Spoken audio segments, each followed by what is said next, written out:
प्यारे बच्चों, आप सबने ब्रह्मा विष्णु महेश के बारे में तो सुना होगा और अधिकतर मंदिरों में विष्णु जी और शंकर जी की प्रतिमाएं भी देखी होंगी। लेकिन ब्रह्मा जी की मूर्ति प्रायः मंदिरों में देखने को नहीं मिलती है। तो आज हम सुनेंगे ब्रह्मा जी की उस भूल के बारे में जिसके कारण वो श्रापित हो गए। ब्रह्मा जी सृष्टि के रचयिता माने जाते हैं। ऐसा कहा जाता है कि वह विष्णु की नाभि से निकले कमल से उत्पन्न हुए थे। जिस प्रकार एक कारीगर मूर्तियां बनाता है, उसी प्रकार ब्रह्मा शाश्वत मूर्तिकार हैं, जो सभी जीवन रूपों की जटिलताओं के लिए जिम्मेदार हैं। हम सब उनके बच्चे हैं। युगों पहले प्रेम के देवता मन्मथा, जिन्हें आज कामदेव के नाम से भी जाना जाता है, और उनकी पत्नी रति ने वरदान के लिए ब्रह्मा से प्रार्थना की। वे एक विशेष धनुष बाण चाहते थे, इसलिए उन्होंने कई दिनों तक उपवास और ध्यान किया और अंततः ब्रह्मा प्रकट हुए। मन्मथा ने कहा, प्रिय प्रभु, मुझे एक धनुष और बाण दीजिए, जिसे मैं जिस पर भी चलाऊंगा वह तुरंत निकटतम व्यक्ति के प्रेम में पड़ जाएगा। ब्रह्मा ने अनुरोध पर विचार किया। यह वरदान उत्तम है, उन्होंने सोचा।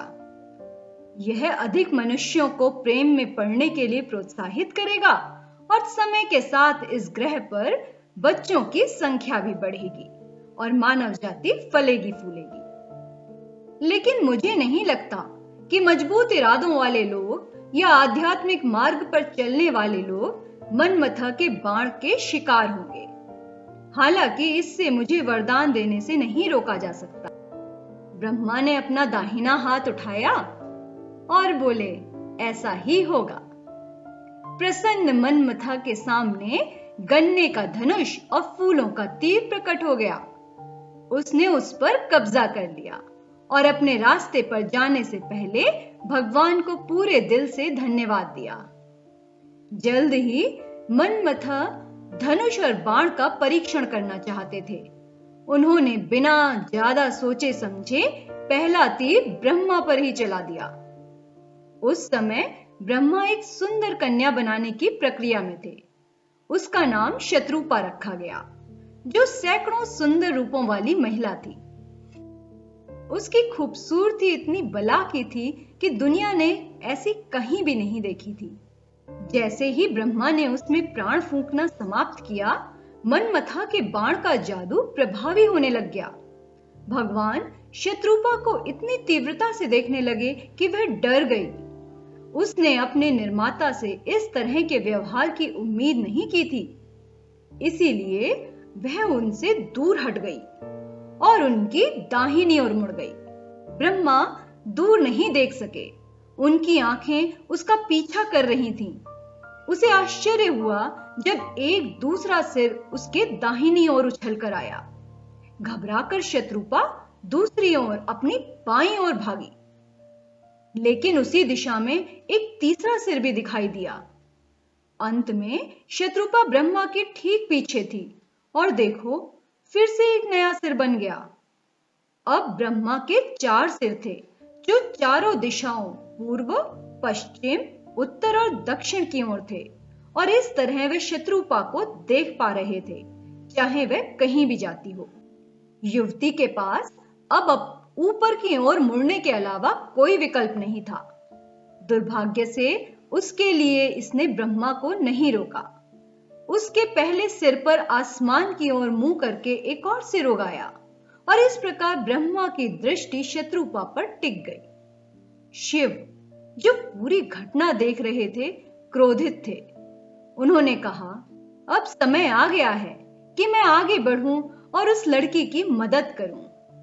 शिव जी ने सोचा, ब्रह्मा शत्रुपा के रचयिता हैं और इस प्रकार उनके प्रेम में पड़ना उचित नहीं है।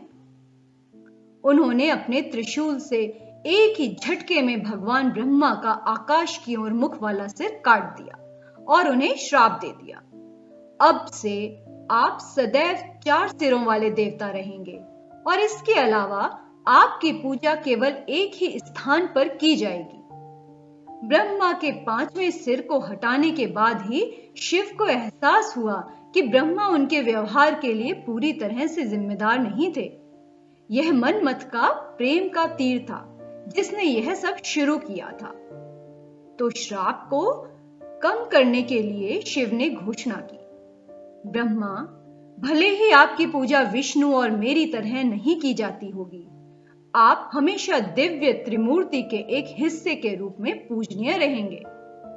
इस बात से इनकार नहीं किया जा सकता कि शिव ने ब्रह्मा को दंडित करके पाप किया था।